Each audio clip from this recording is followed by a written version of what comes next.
Sami Zayn is the brand new US champion. This is screwed up a video that's going live tomorrow, but that's okay. I'll just look like a soothsayer, which is rare for me because I'm an absolute idiot. But on last night's episode of WWE SmackDown, that was the main event. That's what happened. I actually quite liked that we didn't do it at the pay-per-view because Lyon, France has a great crowd. And I mean, I actually haven't looked where Clash in Paris is. I assume it's in Paris. I mean, maybe it's not. I have no idea. But we are going to get into that today because you have sent me some of your thoughts and I have some of my thoughts too. And as we are here, if you would like to sit down with me and watch some professional wrestling matches, you can go to patreon.com/SimonMiller316 where we have my watch along. It's only $5. It's very, very cheap. And we just did John Cena versus AJ Styles for SummerSlam 2016, which is an amazing match, by the way. So all the details are in the description. But thank you for joining me as always. My name is Simon Miller. I am the Bald Idiot, and I have a Bald Idiot t-shirt on as well, which you can also buy. It's out there on Pro Wrestling Tees. Now I'm just pimping stuff to you. Let's get into it and talk about Sami Zayn. So I actually didn't think that Sami Zayn was going to win on this SmackDown. I did think he was going to be the next US champion, which ties into the video that will go live in around about 24 hours.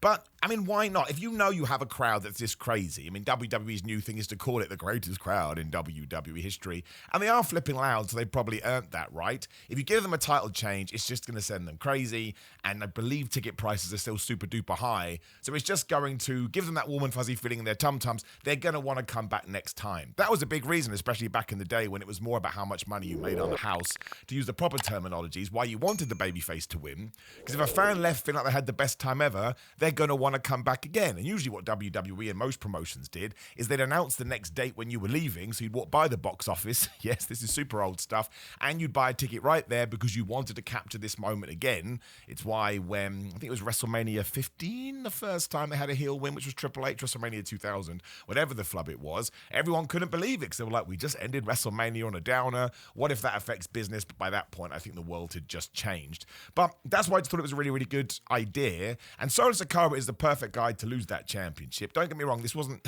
perfect, which I'll get to in just 1 second. But Solo Sikoa can come out and cut a promo that'll be entertaining, that'll be funny, and tie into his insecurities, which has been his whole gimmick since he became the tribal chief, or whatever we're calling him, the new tribal chief 2.0, the chief that is tribal. So I don't think it affects him. At the moment, the only question mark I have over it is what we do with Jacob Fatu, because the story is a little bit wibbly-wobbly. He got screwed over, essentially, in that big steel cage match at SummerSlam. I think it was SummerSlam. I get confused. There's way too many shows these days. And he kind of just gave up the goose. And Sami Zayn kind of slipped in on SmackDown, and he took that opportunity. Now, of course, Jimmy Uso and Jacob Fatu and Tala, I'm the tallest Tonga, and Tangaloa and JC Mateo were all running wild and, adding to the dick board. If you watch Ups and Downs, you know what I'm talking about. Check it out on What Culture Wrestling right now. And please do subscribe and all that kind of stuff. But now, he surely has to say, Sami Zayn, I would like a shot at that because I was the US champion. And again, I got screwed over twice. It just feels funny to me.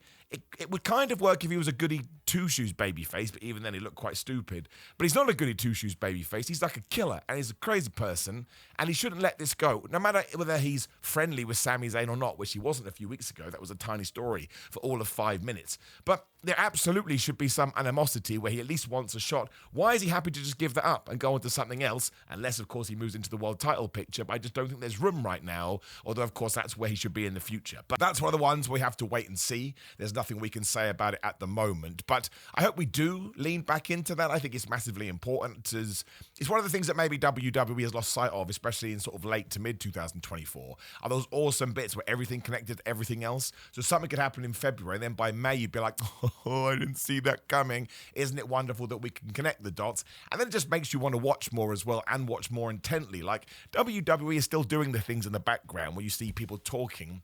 There doesn't seem to be a bit of a payoff. It's been a weird summer for sure. I mean, my feelings of it. It's still watchable and it's still fun. But I guess WWE created a rod for its own back. It's just not as good as it was. And I do understand that because that's probably a bit strong. It's just sort of leveled out a little bit. But I know I'm repeating my catchphrase here. We have 52 weeks of programming a year. You have to be borderline insane to think it's always going to be of that level. And WWE is coming off a 3-year run. I still think there's stuff they're doing that they can completely eliminate right away. For example, all the distractions. And all of a sudden, you do have an improved product. But seeing Sami Zayn win the US title, I don't think he's ever won that belt. I think that's the case. Which I also think is going to be the catalyst later down the line, probably in 2026, for him to win the World Championship. It's going to be wonderful. It's going to be great. I think most people like Sami Zayn, aside from that crazy man on the internet. You know who he is. I'm not going to say his name, so I don't want to create any beef. But he says some stuff at times, and it's borderline offensive as far as I'm concerned, but really good. And it made me happy, and it made me love Solo Sikoa even more because he just gets it. And what we do with the MFTs going forward is interesting. There was a rumor that they were going to do something with the Wyatts, and I don't mind that. Like, I think if you put together a tag team of JC Mateo and Tala on the Tallest Tonga, or even Tama Tonga comes back and they eventually win those tag team championships, I think that would be good for the rest of the MFTs. Because at the moment, it's a little bit like Solo Sikoa and his band of Merry Men, and the Merry Men don't really do anything. But again, maybe that's a topic for a video going forward. But a couple of thumbs up for Sami. It was just nice. I like nice. The other best part of the show was the John Cena promo at the start of the damn thing. That is what I'm going to miss the most. When he does his whole fine speech thing, although it doesn't say fine speech anymore, there are few people as good as wrecking somebody as John Cena. Logan Paul comes out and essentially cuts an AI promo. Again, on ups and downs. I know I shouldn't use AI, but I did. I typed in, give me a Logan Paul AI promo, and it was pretty spot on. I think maybe we need to change his approach a little bit because he does know what he's doing and he's very comfortable in there, and that comes across. So I do think he deserves his plaudits. But John Cena essentially comes out and says, you don't get it. You don't understand wrestling. You are a parasite. You're just leeching off us. You can't even do your own influencing anymore because I saw a list of the top 25 influencers. You weren't in there. All your headlines are totally negative. If you were a Logan Paul hater in real life, and we know there are a lot of them, you were doing backflips. You're like, oh, finally, somebody is saying it to him. If I was CM Punk, I'd be a bit mad because it felt like CM Punk was hamstrung about saying this stuff to Logan Paul, whereas I guess John Cena has all the power in the world. And of course, he found that kid from Belgium that he had totally wrecked when he had first gone heel, and he apologized to him and said, I was just having a bad day. I'm going to repeat myself. I'm not sure that is an excuse. I don't think people would forgive you.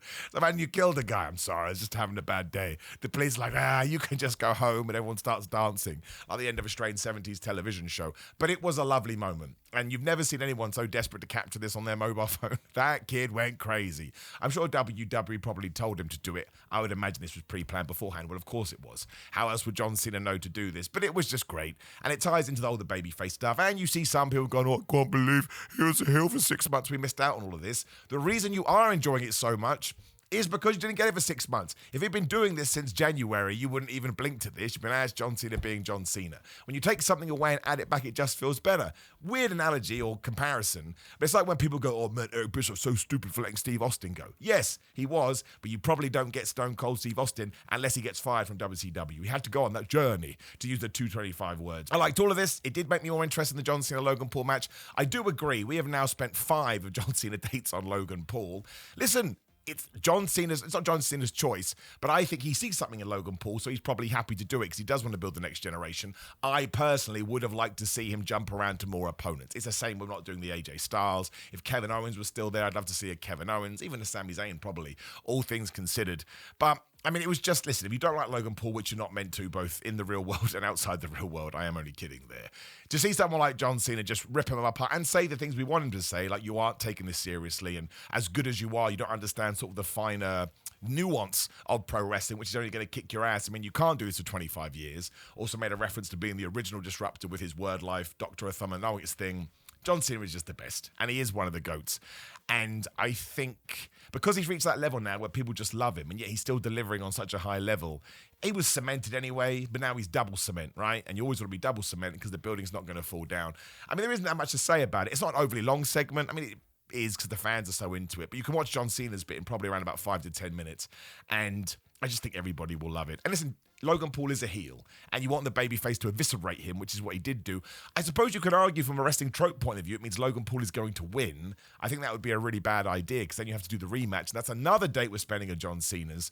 And also, I've said this on other videos, I think now, if he's going to lose his last match, or even if he's not, it should be win, win, win, win, win. And also, losing to Logan Paul and then taking on Brock Lesnar, which of course is going to happen at WrestlePalooza, it's a bit lame. It's a bit rubbish. So you lost to Logan Paul, but now you get to fight Brock. The big question is Brock Lesnar going to be there in Paris? I don't think so, because Brock Lesnar's not a traveller, but they are paying him a lot of money. And again, focusing on the story side of things, it's been absolute crap. I rarely say that, but I just mean it from an optics point of view. You bring back a major star at SummerSlam, which was August the 4th, so about a month removed, and you don't see him again, and the only reference you get on TV is Nick Aldis going, I've just heard from Brock Lesnar, John Cena. It would be the same for anybody. And the issue is you wouldn't do it with anybody else, but Brock Lesnar has these special privileges. Like, even if The Rock had come back, The Rock probably would have been on Monday Night Raw or SmackDown following up on this, so not a fan of that. I'm just not. And again, it's just not how I want any television drama to go. If somebody turns up, the first thing I want is the big explanation. We talked about on AEW as well, not as bad, but I wanted the big Wardlow promo to explain things to me.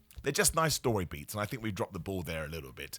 But yes, I'm intrigued by John Cena and Logan Paul. Like, I'm not 100% convinced that John Cena is going to win, so it does have jeopardy, and a lot of that is the way that John Cena has operated here. I'm intrigued about the match as well, because of course John Cena was great against his match with Cody Rhodes, but here he's going to have to not carry the thing, but he's going to have to general the thing, because Logan Paul is still relatively new at this. I think it could surprise some people. No idea what the finish is going to be, but I did like it, and I did enjoy it. And again, I thought the best things on SmackDown were the opening and the middle, so the end with Sami Zayn, and the rest of it was kind of just there. Well, no, that's not 100% true, because Drew McIntyre versus Randy Orton was very good. Obviously, Drew McIntyre says to Randy Orton, Cody Rhodes is spying on you, he's getting intel about your back, which is why he did those terrible things to you at King of the Ring.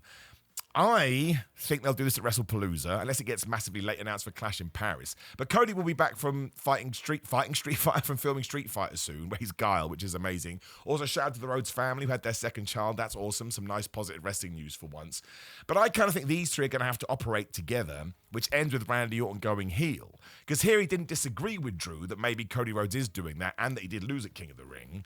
He's just mad at Drew because he thinks Drew's an asshole. Then they have a big fight, and the wrestling security, the useless wrestling security, breaks it up when Randy Orton was going to punt him. Maybe the punt to Drew McIntyre, which has to come because we teased it so much, is what set Randy off with the voices in his head, and then he does it to Cody as well. But going through the rest of the year, it should be Drew and Cody, it should be Drew and Randy, and it should be Randy and Cody, and Randy, Drew, and Cody all together. Let's do a big schmoz. Someone eventually is going to have to go there and probably pull Drew McIntyre away. I can't see Drew McIntyre winning the World Championship. There is an oddness to this, because we kind of left the Randy Orton Drew stuff after SummerSlam, and now we've doubled back round to it. But they are stars, so seeing them interact together is interesting. We wait and see on this one. I think there's a lot of dots we need to put on top of the I, which is the dumbest thing I've ever said. But WWE just has loads of time to do it, because again, if they're not involved at the pay-per-view, you've then got, not that long, 2.5 weeks until WrestlePalooza, and by then Cody Rhodes, I think, will be back. He'll definitely be on that show, the first ESPN show. So I'm intrigued by it. So I did. I thought that was decent.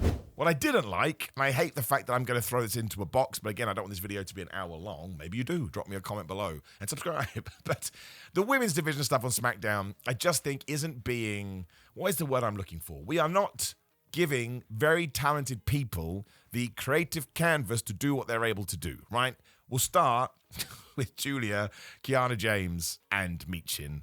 It's the Gianni Vinci treatment, so I think we're allowed to be worried. It only happened a few months ago, whenever the flub that was. So now, what are we going to do here? It was also the second surprise roll-up, back-to-back on the show. I always think that marginalizes that move even more and takes away from the moments that you should use it. And fine, Julia kicks the crap out of Michin later, so we can do that match. But Julia hasn't defended it once. We barely see her on TV. We barely see her have a match. Kiana James now kind of looks useless. I found it a bit annoying, if I'm honest, that Michael Cole kept going, oh, man, she's really good at business. Oh, man, what a great business person. Oh, my gosh. Okay, what do you mean? What business is she doing?